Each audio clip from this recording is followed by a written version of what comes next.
Hello everyone, this is VoiceOvaGuy. Welcome to my new Let's Play. It's a game I just downloaded. I believe it's like a romantic kind of game, maybe even a dating sim. I'm not really sure what to expect, so let's go ahead and get right into it. A light breeze causes the naked branches overhead to rattle like wooden wind chimes. This is a popular retreat for couples in the summer. The deciduous trees provide a beautiful green canopy far out of sight of teachers and fellow students. But now, in late winter, it feels like I'm standing under a pile of kindling. I breathe into my cupped hands and rub them together furiously to prevent them from numbing in this cold. Just how long am I expected to wait out here anyway? I'm sure the note said 4 p.m. Ah yes, the note. Slipped between the pages of my math book while I wasn't looking. As far as cliches go, I'm more of a fan of the letter in the locker, but at least this way shows a bit of initiative. As I ponder the meaning of the note, the snowfall gradually thickens.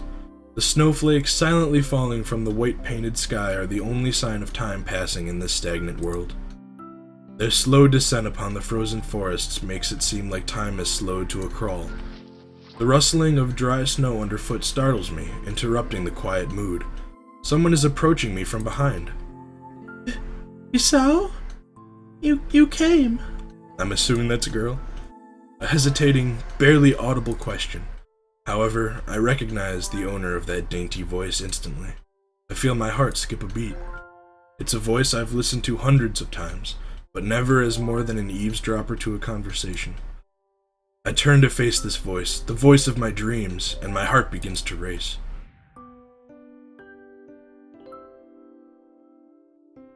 Aw. Iwanako? I got a note telling me to wait here. It was yours? Damn it, I spent all afternoon trying to come up with a good line, and that was the result? Pathetic. Yes. I asked a friend to give you that note. I'm so glad you got it. A shy, joyous smile that makes me so tense I couldn't move a single muscle even if I tried. Aw. Young love. My heart is pounding now, as if it were trying to burst out of my chest and claim this girl for itself.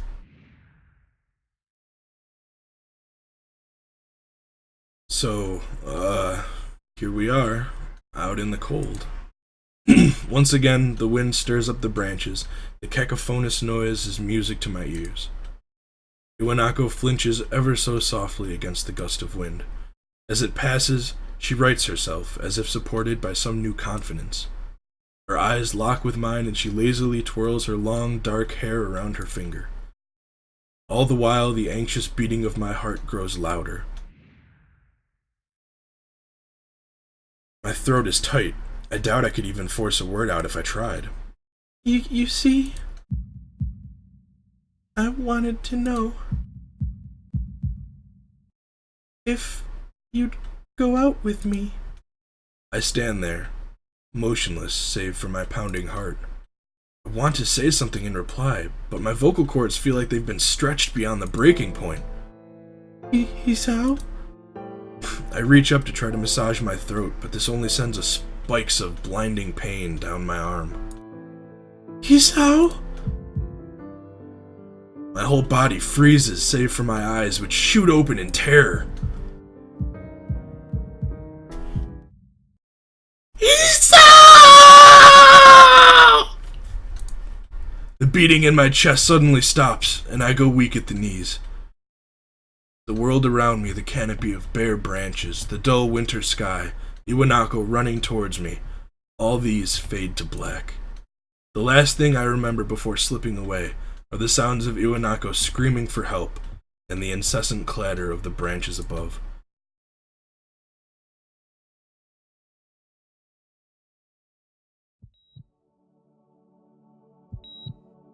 Oh no. Poor kid had a heart attack. 4-Leaf Studios presents. Time for my fast voice and reading off these credits. Katawa Shoujo. Inspiration by Rayta. Writing by Anonymous22 Aura, CPL Crud, Suriko, and the Humanoid, I think it was. Editing by Kagami, Lost to Rotten, Silent Cook. Music by Blue123 and Nicole Armarfi.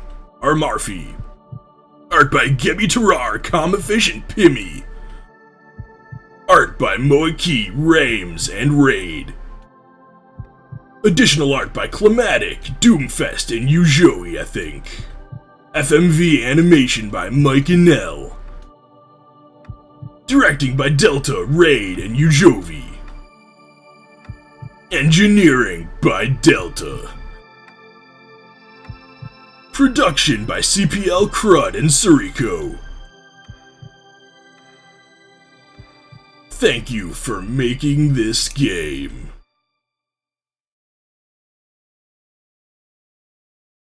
It's been 4 months since my heart attack.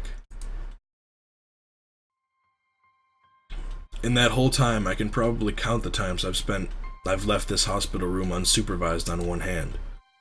4 months is a pretty long time when you're left alone with your thoughts, so I've had plenty of time to come to terms with my situation. Arrhythmia. A strange word, a foreign, alien one that you don't want to be in the same room with. A rare condition, it causes the heart to act erratically and occasionally beat way too fast.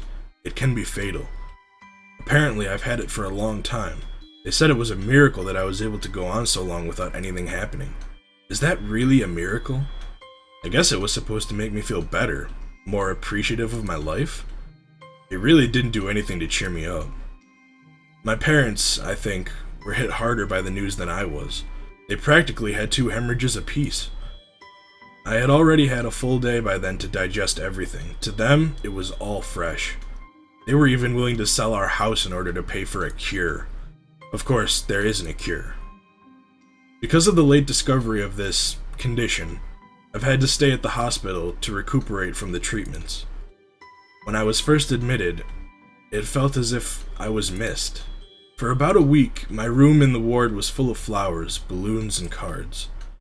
But the visitors soon dwindled, and all the get-well gifts began trickling down to nothing shortly after. I realized that the only reason I had gotten so many cards and flowers was because sending me their sympathy had been turned into a class project.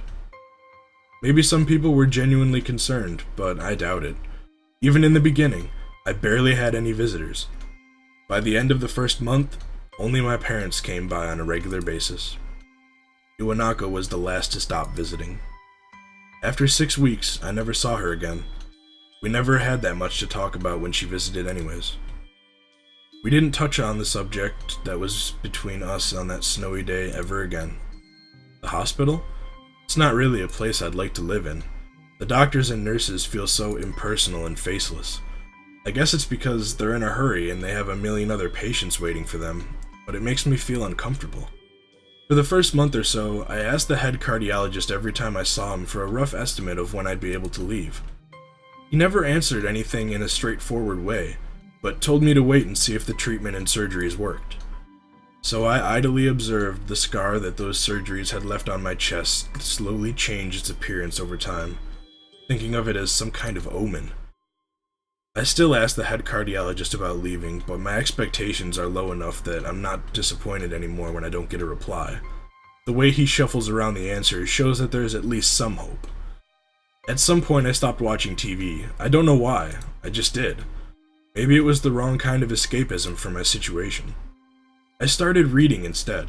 There was a small library at the hospital, although it was more like a storeroom for books. I began working my way through it, one small stack at a time. After consuming them, I would go back for more. I found that I liked reading, and I think I even became a bit addicted. I started feeling naked without a book in my hands, but I loved the stories. That was what my life was like. The days became increasingly harder to distinguish from each other, differing only by the book I was reading and the weather outside. It felt like time blurred into some kind of gooey mass I was trapped inside, instead of moving within. A week could go by without me really noticing it. Sometimes, I'd pause in realization that I didn't know what day of the week it was.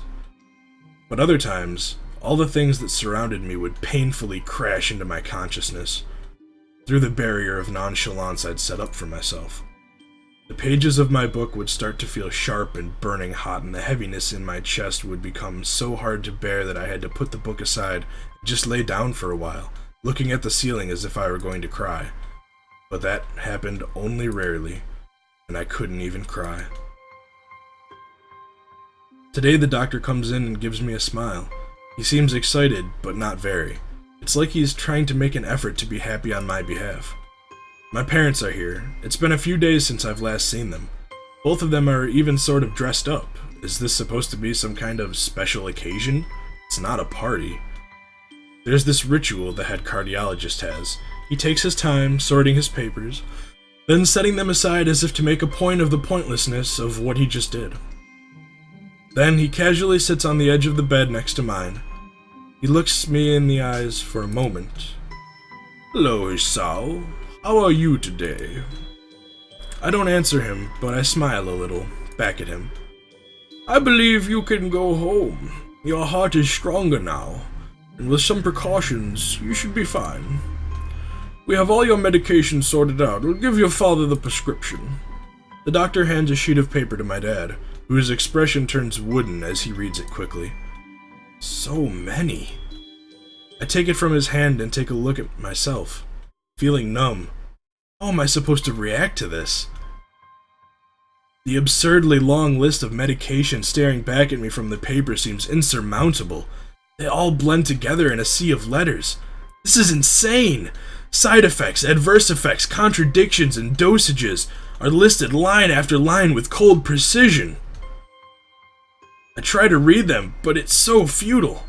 I can't understand any of it. Attempting to only makes me feel sicker.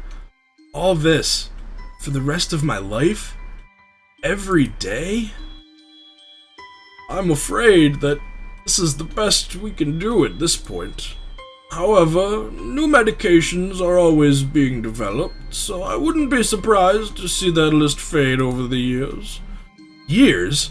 What kind of confidence booster is that? I'd have felt better if he hadn't said anything at all. Also, I've spoken with your parents, and I believe it would be best if you don't return to your old school. What? Please, calm down, Isao. Listen to what the doctor has to say. Calm down? The way he says it tells me he knew full well that I wouldn't like it. Am I gonna be homeschooled? Whatever of my concern shows, it's ignored. We all understand that your education is paramount. However, I don't think that it's wise for you to be without supervision. At least, not until we're sure that your medication is suitable.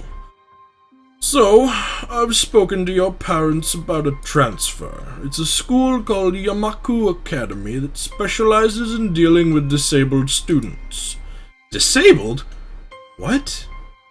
Am I? It has a 24-hour nursing staff, and it's only a few minutes from a highly regarded general hospital. The majority of students live on the campus. Think of it as a boarding school of sorts. It's designed to give students a degree of independence, while keeping help nearby. Independence? It's a school for disabled kids. Don't try to disguise that fact. It was really that free. If it was really that free, there wouldn't be a 24-hour nursing staff, and you wouldn't make a hospital being nearby a selling point. Of course, that's only if you want to go.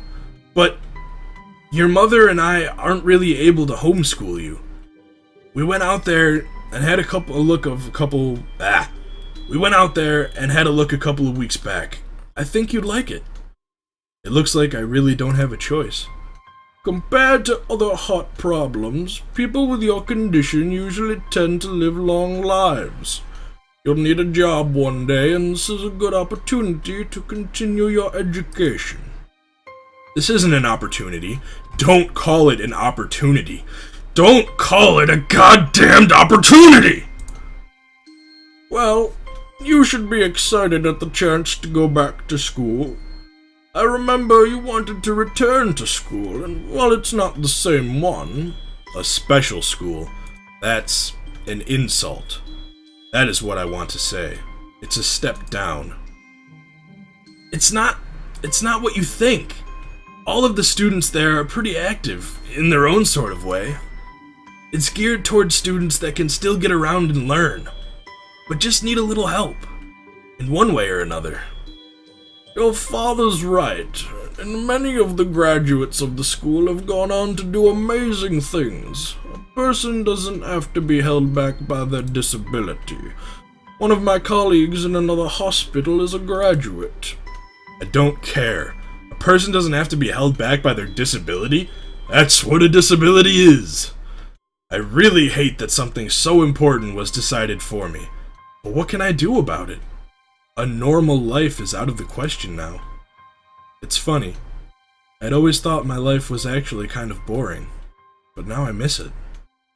I want to protest. I want to blame this lack of reaction on shock or fatigue.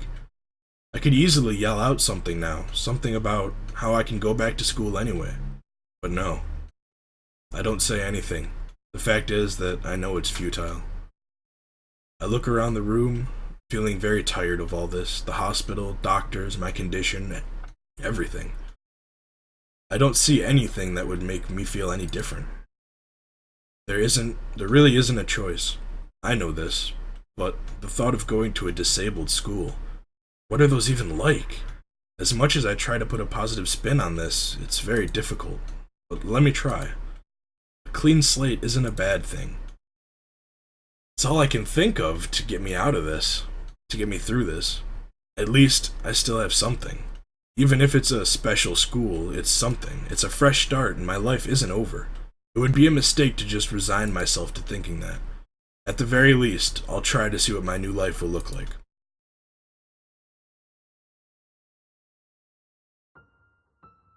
And on the next episode, we will continue with Act 1, Life Expectancy. I hope you enjoyed watching, everybody. Please tune in on the next one to find out what happens, and enjoy your day.